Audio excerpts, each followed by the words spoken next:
மிதுன ராசி நேர்கள் பக்தி ஒளி நேர்களுக்கு வணக்கம்.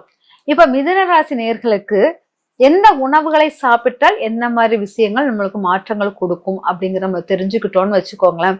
மாற்றங்கள் மட்டும் இல்லை, சில உணவுகள் நம்ம வருமானத்தை கூட பெருக்கி கொடுக்கும். அந்த மாதிரி உணவுகள் நம்ம தேர்ந்தெடுத்து சாப்பிட்டோம்னா நம்ம வாழ்க்கையில வருமானம், நோய்களிலிருந்து தப்பித்தல், இந்த மாதிரி விஷயங்கள் நம்மகிட்ட வராது. பொதுவாக பாத்தீங்கன்னா மிதுன ராசிக்காரர்களுக்கு உணவுகள் அப்படிங்கும் போது பாத்தீங்கன்னா நல்ல லிக்யூடான உணவு சாப்பிடுறது ரொம்ப பிடிக்கும். இப்ப கீரை கடைஞ்சாங்கன்னு வச்சுக்கோங்களேன், அந்த கீரையே தனியா கடைகிறது ரொம்ப பிடிக்கும். அது குழம்பு மாதிரி ஊத்தி சாப்பிட மாதிரி பிடிக்கும். இதே சில பேர் கீரையை கூட்டு மாதிரி வைப்பாங்க. அது மிதுன ராசிக்காரர்களுக்கு பிடிக்காது. அதனால கொஞ்சம் லிக்யூடான இப்போ சாம்பார் ஊத்தினாலும் நல்லா தனியா ஊத்தி சாப்பிடுறது ரொம்ப பிடிக்கும்.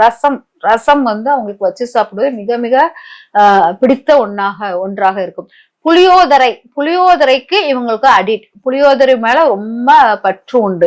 இவங்க அசைவத்தை அதிகமாக விரும்ப மாட்டாங்க அப்படிங்கறத எடுத்துக்கலாம். மிதுன ராசிக்காரர்கள் அசைவ விரும்பி கிடையாது.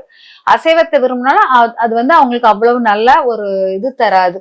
அதனால இவங்க அசைவ உணவு பொதுவாக இவங்க அசைவ உணவு விரும்பி சாப்பிடுறதுன்னா என்னன்னா, கோயில்களில் நேர்த்திக்கடன் பண்ணி உணவுகளுக்குள்ளது அசைவத்தை மட்டும் வேணா எடுக்கலாம் முடிஞ்சு, வீட்டில் அடிக்கடி வைத்த அசைவ உணவு புலங்கல்கள் கிடையாது. உணவுகளை குறிப்பிட்ட அளவுதான் இவங்க உண்பாங்க. இவ்வளவுதான் உண்ணணும் அப்படிங்கிற மாதிரி ஒரு ரொம்ப எல்லா உணவையும் சலபலப்பலன்னு சாப்பிடுறதுக்கு அவங்களுக்கு பிடிக்காது. தேர்ந்தெடுத்த உணவுகளை உண்பார்கள் அப்படிங்கிறது. அதனால நீங்க அசைவ உணவுகளை தவிர்ப்பது மிக மிக நல்லது. கோயில்களுக்கு ஏதாச்சும் நம்ம நேர்த்திக்கடன் ஏதாச்சும் ஒரு கோயிலுக்கு போகும்போது, இல்லாட்ட இறந்தவங்களுடைய வீட்டுக்கு போகும்போது 16வது திதி அந்த மாதிரி வைக்கும் போது அசைவ உணவு வைப்பாங்களே, அந்த உணவுகளை உட்கொள்ளும் போது ஒன்னும் ப்ராப்ளம் வராது. ஆனால் மற்ற உணவு நீங்க விரும்பி எடுத்து உண்பது உங்களுக்கு சரியாக செட் ஆகாது அப்படிங்கறத எடுத்துக்கலாம். பொதுவாக உங்களுக்கு குலதெய்வங்களுக்கு அசைவ உணவு படையலாக கூட இருக்க வாய்ப்புகள் இருக்கு. அதனாலதான் அந்த குலதெய்வ கோயிலுக்கு அசைவ உணவு படையல்களுக்குள்ளதே நீங்க சாப்பிடுவது ஒன்றும் தவறு இருக்காது.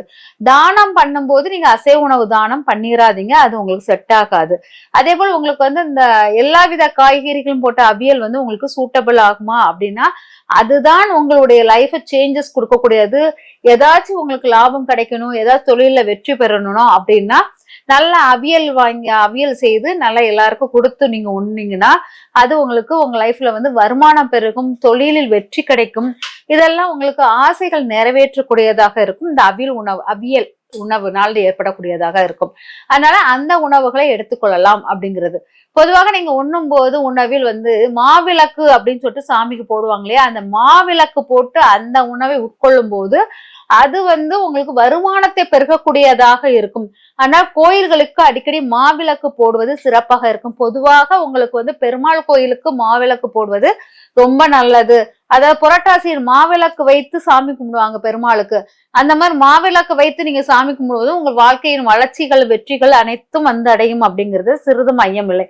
இப்போ நீங்க பாத்தீங்கன்னா மிதுன ராசிக்காரர்கள் எந்த உணவு எடுத்தாலும் அதுல ஒரு பானகம்ங்கிற ஒரு நீர், ஏதாச்சும் ஒரு ஆகாரத்தை கையில வச்சுக்கோங்க. நீர் இல்லாமல் உணவு உட்கொள்ளாதீர்கள். திடமான ரொம்ப ஹார்டான உணவை உங்களால முழுங்கவே முடியாது. அதனால பக்கத்துல நீர் வைத்து கொண்டு நீங்க உணவு உட்கொள்வது சிறப்பாக இருக்கும் அப்படிங்கிறது. பொதுவாக நீங்க உண்ணும் உணவுகள் அனைத்தும் உங்களுக்கு மருத்துவ குணம் உள்ள உணவுகளாகவே அமையும். எந்த உணவு எடுத்தாலும் அது உங்களுக்கு உடலை ரெக்கவர் பண்ணக்கூடிய ஒரு மருந்து உணவாகவே அமையும் அப்படிங்கிறத எடுத்துக்கலாம். உங்களுக்கு கீரை வகைகள் மிக மிக நன்மையை தரக்கூடியதாக இருக்கும். அதனால கீரை வகைகள் உட்கொள்வது நல்லது. உங்க வீட்டுக்கு பக்கத்திலே ஏதாச்சும் கீரை வகைகள், உங்க வீட்டு தோட்டத்துல ஏதாச்சும் கீரை வகைகளை பயிரிட்டு அது உணவாக உட்கொள்ளும் போது அதுவும் உங்களுக்கு சிறந்த மாற்றத்தை கொடுக்கக்கூடியதாக இருக்கும். சக்கரை பொங்கல், அம்பாளுக்கு சக்கரை பொங்கல் படையல் படைத்து அந்த உணவை தானம் கொடுப்பது சிறப்பாக இருக்கும். சக்கரை பொங்கல் உணவை தானம் கொடுங்க. அது கொடுக்கும் போது உங்களுக்கு என்னன்னா வருமான பெருக்குக்கு இது ஒரு வழிவகையாக இருக்கும் அப்படிங்கறத எடுத்துக்கலாம். உணவு வகைகளில் உங்களுக்கு நல்ல காரச்சாரமான உணவு வகைகள் எடுப்பது சிறப்பாக இருக்கும் அப்படிங்கறத எடுத்துக்கலாம். அதே போல் பாத்தீங்கன்னா அவியல் உணவு உங்களுக்கு நாள் பார்த்து கரெக்டா வைங்க. அவியல் உணவு வைக்கும் போது திங்கட்கிழமை, வெள்ளிக்கிழமை மட்டும் அவியல் உணவு வைத்து தானம் பண்ணுங்க. மற்ற நாளில் அவியல் தானம் பண்ண வேண்டாம் அப்படிங்கறத எடுத்துக்கோங்க. அதுக்கப்புறம் பாத்தீங்கன்னா அரிசியை எப்போதும் நீங்க யாராச்சும் கேட்டாங்கன்னா பணமா கொடுக்காமல் அரிசியை முந்தானையில் வாங்கும்படி சொல்லுங்க. அதுவும் அளந்து எடுத்த அரிசியை கொடுங்க. நீங்க அளந்து எடுத்து கொடுக்கக்கூடிய அரிசி ஒரு சொலவுமாங்க, முறம் அந்த முறத்தில் போட்டு அளந்து முறத்தில் ஒரு சின்ன டம்ளர்ல அரிசி எடுத்தாலும் கையால் எடுக்காமல் ஒரு அதாவது காப்படியா ஒன்னு அரைக்காப்படி அப்படின்னு சொல்லிட்டு சொல்லுவாங்க. அந்த மாதிரி படிக்கணக்கு வைத்து அளந்து உங்க வீட்டிலுடைய சொலவு அல்லது முறத்தில் போட்டு அதுக்கப்புறம் அதை தானம் கொடுக்கணும். இந்த மாதிரி கொடுக்கும்போது உங்களுக்கு வருமானம் அளவு பெருகும். உணவில் தானம் கொடுப்பது உங்களுக்கு அரிசி சிறந்த ஒரு தானமாக இருக்கும். அதே போல் நீங்க யாராச்சும் தண்ணி பானகம் கேட்டாங்கன்னா அந்த தண்ணியே ஏதாச்சும் இந்த துளசி இலையோ பச்சை கற்பூரமோ இல்லாட்ட ஏலக்காயோ ஏதாச்சும் தட்டி கொடுத்து தண்ணி கொடுங்க. அது உங்களுக்கு மாற்றத்தை கொடுக்கும் கூடியதாக இருக்கும். உடல் ஆரோக்கியம், உறவுகளில் உள்ள பிரச்சனைகளை தீர்க்கக்கூடியதாக இருக்கும். அதனால தண்ணிய வெறும் தண்ணியா கொடுக்காமல் கொஞ்சம் பச்சை கற்பூரத்தை போட்டுக்கோங்க, இல்லாட்டா ஒரு மிளகை போட்டுக்கோங்க, இல்லாட்டா ஒரு மிளகு பச்சை கற்பூரம் ஏலக்காய் போட்டுக்கோங்க. இந்த மாதிரி ஏதாவது ஒரு பொருளை அந்த தண்ணியில போட்டு அதை இருத்தி நீங்க குடுத்தீங்கனாலும் நல்லா இருக்கும். அந்த மாதிரி தண்ணியை நீங்க குடிப்பதும் சிறப்பாக இருக்கும். துளசி தீர்த்த தண்ணி குடிப்பது, ஒரு நாளைக்கு துளசி தீர்த்தம், அந்த நீங்க குடிக்கிற தண்ணியில துளசி தீர்த்தம் போட்டு வைங்க. ஒரு நாளைக்கு பெரிய நெல்லிக்காய் போட்டு வைங்க, ஒரு நாளைக்கு மிளகா போட்டு வைங்க, ஒரு நாளைக்கு ஜீரகம் போட்டு வைங்க, ஒரு நாளைக்கு புதினா போட்டு வைங்க, ஒரு நாளைக்கு லெமனை நறுக்கி உள்ளுக்கு போட்டு வைங்க. இப்படி நீங்க ஒவ்வொரு நாளைக்கும் உங்க தண்ணிக்குள் ஏதாச்சும் ஒரு பொருட்களை போட்டு வைக்கும்போது அது உங்க வாழ்க்கைக்கு நிறைய மாற்றத்தை கொடுக்கும். நீங்க குடிக்கிற தண்ணி அவ்வளவு மாற்றத்தை கொடுக்கும். ஏன்னா நீங்க குடிக்கிற தண்ணியில் மகாலட்சுமி அம்சம் இருக்குது. அந்த மகாலட்சுமியை நீங்க ரொம்ப ஆக்டிவேட் பண்ணணும்னா அதில் இந்த பொருட்கள் எல்லாம் போட்டீங்கனாலே அது சிறப்பா உங்களுக்கு செல்வ நிலையை உயர்த்தி கொடுக்கும். உறவுகளுக்குள் நல்ல நட்பு நன்மைகள் உருவாகக்கூடியதாக இருக்கும் அப்படிங்கிறத எடுத்துக்கலாம். அதனால தண்ணியுடன் உணவுகளை கொடுப்பது சிறப்பாக இருக்கும். அசைவ உணவை தவிர்ப்பது நல்லது. தேவையானால் உங்க குலதெய்வத்துக்கு அசைவ உணவு படைக்கும் போதோ, உங்க இஷ்ட தெய்வத்துக்கு அசைவம் படைக்கும் போதோ அந்த உணவை உட்கொள்வதில் தவறு ஏதும் கிடையாது. அதே மாதிரி இறந்தவர்களுக்கும் அசைவ உணவு படைப்பார்கள், அதையும் நீங்க உட்கொள்ளலாம். இந்த மாதிரி உட்கொள்ளும் போது உங்களுக்கு நல்ல கைட்னஸ் கிடைக்கும், நல்ல கைட் பண்ணதுக்கு ஆட்கள் கிடைப்பாங்க அப்படிங்கறத எடுத்துக்கலாம். அதே மாதிரி உங்களுக்கு வாழ்க்கையில நிறைய மாற்றங்கள் உருவாக்கும் அப்படிங்கறதையும் எடுத்துக்கலாம்.